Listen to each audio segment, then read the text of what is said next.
Hey there, physics pals. Paul Lake here with another physics problem solved. I hope you're doing well. We're going to do a friction problem. We're going to find the coefficient of kinetic friction for a hockey puck sliding to a stop. And this is a very simple problem, but it involves a lot of different ideas. We're going to be using Newton's laws, free body diagrams, kinetic friction. This is kind of an introductory friction problem. And we will be using the kinematics for constant acceleration all in one nifty little problem. So let's read the problem. A hockey puck on a frozen pond is given an initial speed of 20 meters per second. If the puck remains on the ice and slides 115 meters before coming to rest, determine the coefficient of kinetic friction between the puck and the ice. Okay, so let's set this up.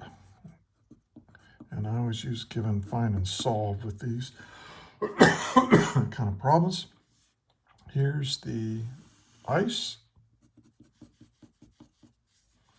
Here's the puck on the ice. And there is some friction on here, and it has an initial velocity equal to 20 meters per second. And it's going to slide to a stop. Here it is, obviously not drawn to scale. So we're going to have a displacement of 115 meters before it slid to a stop. And here the velocity is equal to 0. And what are we trying to find? Well, we want to find the coefficient of kinetic friction.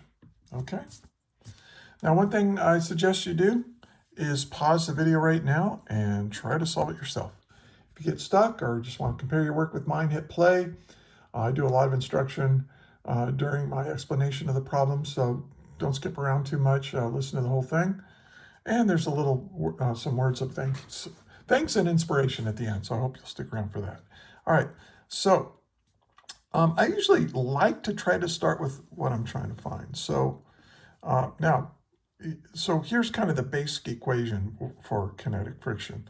The force of friction that is kinetic, and look at all those subscripts, is equal to the coefficient of kinetic friction times the normal force, or the force that's compressing the two surfaces together. So this is the basic equation. You should be familiar with that. If you're not, look in the description. There's a link that'll take you to a Google Doc on friction. I have a lecture there where I explain where this comes from. So check that out. All right, and but this allows me to figure out what the coefficient of friction is. We can solve for it. We want the force of friction, and we want the normal force. So in order to calculate the kinetic friction, I have to find these two forces. So what do we do when we look for forces? We use a free body diagram. And so let's do that. So let's draw a free body diagram of this puck. Now, gravity is pulling the puck down. And that's mg. Now notice they didn't give us the mass of the puck. If they don't give you the mass, don't worry about it. Just keep the variable in your equations. It will probably cancel out. Okay, and then pushing up is the normal force. And now this puck is moving to the right, isn't it? The way I've drawn it. So the kinetic friction, the rubbing between the bottom surface of the puck and the top surface of the ice, is going to oppose that motion, that relative motion between these surfaces. And so the force of friction will be in this direction. Okay? And what I'm going to do is I'm going to make this the positive x direction and this the positive y direction. And so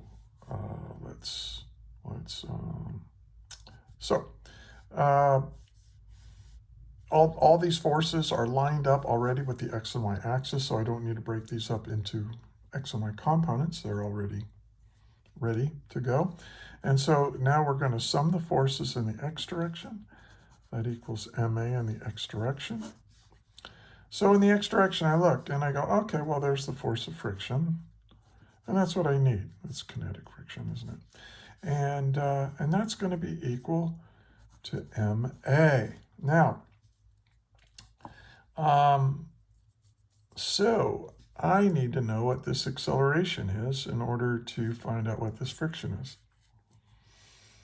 Okay, so let's take a look at the kinematics of the situation. What do we know? We know the displacement. We know the initial velocity. We know the final velocity. And I'm trying to find the acceleration. So which kinematic equation involves those four variables? Notice what's missing. We're not given the time it took for the puck to stop. And we're not trying to find the time. So we want to use the kinematic equation that doesn't have time in it. And that would be this one. The final velocity squared equals the initial velocity squared plus twice the acceleration times the displacement. Now, the final velocity is 0. So now I can solve for the acceleration. The acceleration equals negative v naught squared, because I have to subtract this to the other side, and then I'm going to divide it by 2 times delta x. Oops. And so now we can plug in our values because we know everything. This is 20 meters per second. Now, one mistake sometimes students make is they put this negative inside here, and so when you square this, the negative goes away. No, do not do that. You're squaring the initial velocity, and then you subtracted it to the other side, so this minus stays there. And you'll see that it's a good thing it stays there. So this is 2 times 115 meters. All right. So let's figure out what that is.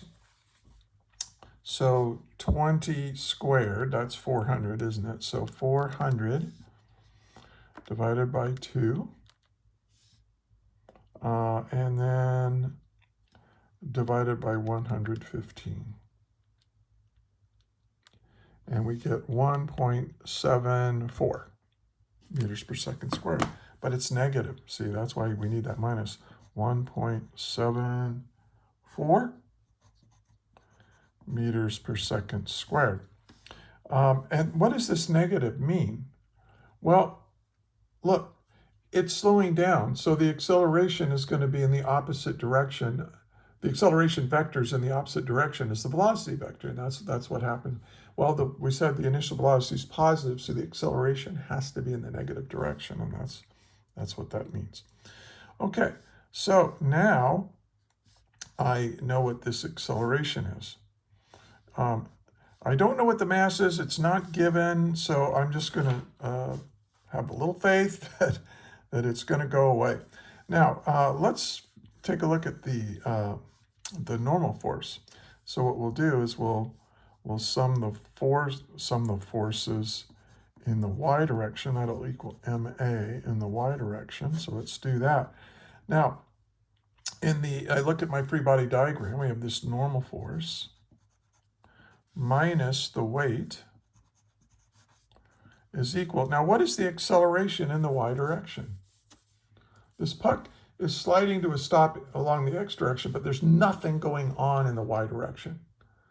The acceleration in the y direction is 0, which means that's 0, which means that the normal force is just equal, add this together, is equal to the weight.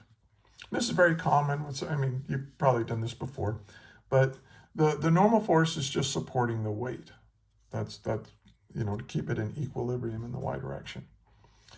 Okay, so we got an expression now for the normal force. We got an expression for the acceleration. Let's plug those in. So the force of friction is equal to ma, and the normal force is equal to mg. And there we go. See how that mass canceled out? That happens very frequently. So again, if they don't give you the mass, Usually that means it's not relevant. All right, now the acceleration, we said is negative 1.74. Now here's where we don't really need the negative to solve this problem, because really this is kind of the absolute value of this ratio. So we're just going to do this. And so I don't know, I made a big deal about this being negative, but it's not that, turns out not to be that big a deal. 174 meters per second squared. And then what is G? 9.81 meters per second squared. And so now we can get our answer. The coefficient of kinetic friction is the ratio of these two. So 1.74 divided by 9.81, and that's going to be 0.177, 0.177. And that's our answer. Now, this is pretty small, isn't it? And you would expect it to be small. Ice is this pretty slippery stuff between the puck and the ice. In fact, sometimes it could be even lower than that, depending on the materials involved and so on. Like I think a steel blade, for an ice skater, is even lower than that. So so that kind of makes sense. And yeah. So there it is. Yeah, let's back up and take a look at the whole thing. A physics problem solved. We use Newton's second law right in here, right? Summing the forces. We used free body diagrams and that whole process. We needed kinetic friction, the definition of kinetic friction, to solve for our force of friction, and then we yeah. Well, anyway, kind of. There we go. Hey, so there we go. Another physics problem solved. Very good. If you have questions on this, put it in the description. But if you do, put a timestamp on when the video, because I don't want to have to watch the whole video to to find the question. Be happy. I have a small channel. Obviously, this is just kind of a hobby for me. So I love teaching, and I was a high school physics teacher for decades. And so, yeah. And then let's see. Look in the description. I'm a private physics tutor. So if you like my style, look me up. I can save you a whole lot of time and stress. And my rates are really reasonable. And I tutor students from all over the world. I do it all online. But it's very much like this. My iPad that you're watching, I'm recording this on. Works great as a document camera, so it's good. And yeah, so thanks for watching all the way to the end.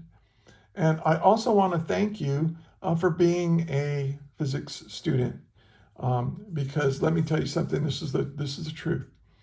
Without hardworking, smart people like you learning how the universe works, our technologically based civilization will crumble.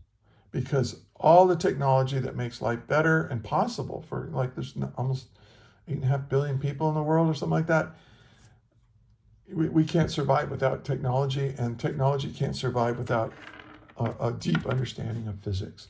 So what you're doing is really, really important. And hey, I wish you well, and thank you. And until the next video, may the net force be with you always. That is all.